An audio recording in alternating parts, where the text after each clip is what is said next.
Mendekati masa purna tugas, harusnya kan jadi momen yang ditunggu-tunggu ya.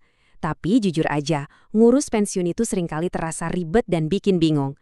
Nah, tenang. Dalam beberapa menit ke depan, kita bakal bedah tuntas semua aturannya langsung dari sumbernya, yaitu Peraturan BKN Nomor 2 Tahun 2018. Tujuannya simpel, supaya Anda bisa melangkah ke masa pensiun dengan persiapan yang jauh lebih matang dan tenang. Oke, ini dia agenda kita. Pertama, kita pahami dulu aturan mainnya, terus kita kenalan sama siapa aja sih pihak-pihak yang terlibat. Nah, baru kita masuk ke intinya, proses pensiun karena batas usia. Kita juga akan singgung sedikit skenario lain, dan yang paling penting, kita tutup dengan tips-tips kunci biar prosesnya lancar.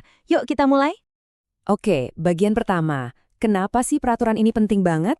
Anggap aja ini kayak Google Maps buat proses pensiun Anda. Tujuannya itu untuk bikin semuanya jadi jelas. Nggak ada lagi tuh istilah katanya atau dulu begini.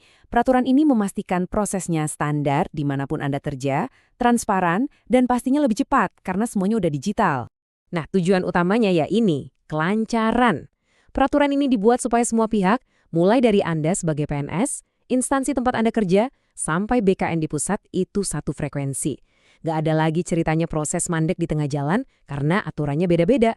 Semua punya satu buku panduan teknis yang sama. Coba perhatikan kutipan ini. Ini adalah jantung dari peraturannya. Artinya apa buat Anda? Simpelnya begini. SK pensiun Anda itu nggak akan pernah terbit tanpa ada lampu hijau teknis dari BKN. BKN itu ibaratnya gerbang validasi terakhir. Jadi, ini dasar hukum yang mengunci seluruh prosesnya. Oke, sekarang kita kenalan sama para pemain utama dalam proses ini. Penting banget loh untuk tahu peran masing-masing. Biar apa? Biar Anda tahu harus nanya ke siapa dan harus ngapain, jadi nggak salah langkah. Pemain nomor 1, tentu saja Anda sendiri. Jangan salah, Anda itu bukan objek pasif di sini. Justru, Anda adalah pusat dari segalanya. Semua alur ini dimulai dan diakhiri karena data Anda. Jadi, peran aktif Anda itu sangat menentukan kelancaran proses ini. Selanjutnya, ada PPK atau Pejabat Pembina Kepegawaian. Gampangnya, anggap aja mereka ini bagian kepegawaian di kantor Anda. Merekalah jembatan resmi antara Anda dan BKN. Semua usulan, dokumen, itu lewatnya mereka dulu. Jadi, penting buat tahu siapa yang harus dihubungi di unit ini. Nah, ini dia BKN, Badan Kepegawaian Negara. Kalau PPK tadi itu manajer tim Anda, BKN ini wasitnya. Mereka yang bakal ngecek ulang semua data dari seluruh Indonesia buat mastiin nggak ada yang salah. Pertimbangan teknis akhir ada di tangan mereka. Tanpa persetujuan dari BKN, SK pensiun nggak akan keluar. Dan semua proses ini mainnya di satu arena digital namanya SAPK. Ini penting banget. Artinya apa? Lupakan zaman berkas numpuk. Sekarang semuanya serba online. Mulai dari pengusulan, verifikasi BKN, sampai keluar pertimbangan teknis. Jelas lebih cepat dan lebih gampang dilacak. Oke, kita udah kenal pemainnya. Sekarang kita masuk ke alur permainannya. Kita bakal fokus ke skenario yang paling umum dulu ya, yaitu pensiun karena udah mencapai batas usia pensiun atau BUP. Yuk kita lihat langkah-langkahnya. Nah, lihat lini masa ini baik-baik. Kuncinya itu persiapan dari jauh-jauh hari. Prosesnya bukan dimulai 1 atau 2 bulan sebelumnya, tapi 15 bulan. Jauh banget kan? Di sini BKN udah mulai nyiapin data awal. Lalu sekitar setahun sebelum pensiun, nah ini giliran Anda. Bola ada di tangan Anda buat verifikasi data. Kalau Anda udah oke, baru instansi dan BKN rekonsiliasi. Targetnya, 1 bulan sebelum hari H, SK pensiun sudah di tangan. Jadi jangan ditunda-tunda ya pas giliran Anda tiba. Jadi, kalau kita rangkum, prosesnya itu kayak lari estafet. Tongkatnya dimulai dari BKN yang nyiapin data. Terus, tongkatnya dikasih ke Anda buat dicek. Nah, ini bagian paling penting. Setelah Anda pastikan benar, tongkatnya Anda kasih ke instansi buat diusulkan resmi. Dan di garis finish, BKN kasih persetujuan, SK pensiun Anda pun terbit.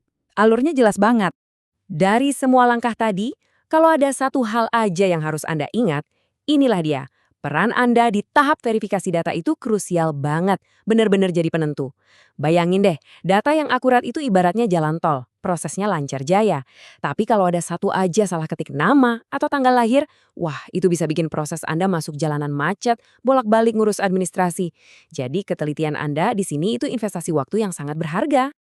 Terus, apa aja yang harus dicek di formulir DPCP itu? Coba perhatikan baik-baik ya.